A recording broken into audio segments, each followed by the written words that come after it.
It's very different from any of the other Toontrack libraries. It sounds incredible. It's thunderous. Organic. Unique and distinct. Honest. Really, really strong sound.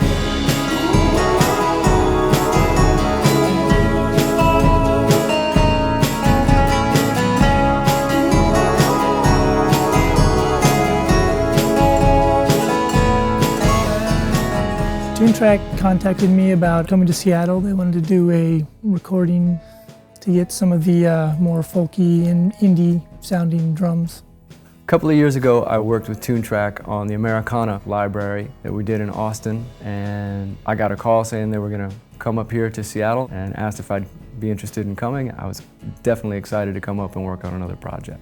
So to me, Avast is a great pick for something like this just because of the history of this place. The room here at Avast is awesome. It's a great drum room. It's a really good size. It has a nice size ceiling and rafters up there every couple feet that break up the sound up top. It's a nice diffused sound. As far as the Seattle music scene goes, it's really been around and had a lot of incredible stuff, especially in the last 5 or so years. Bands like Fleet Foxes and Band of Horses, The Shins, all sub-pop bands, and all with that distinct indie sound that I think exemplify the kind of sounds that Toontrack wanted to get. To me, an indie sound is really about character. It's not one type of sound necessarily, but it's really about not sounding generic.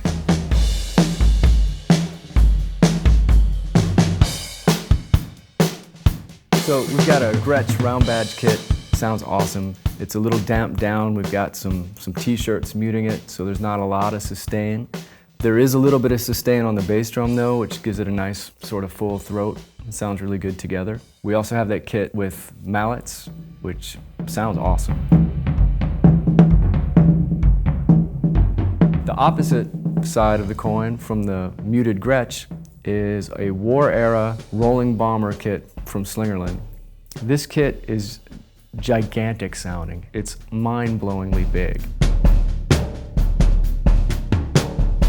We also did a beautiful 1950s Ludwig kit. It's a little more focused sound. It's not the big, huge, wide open sound. It's got a nice, tight, punchy little presence.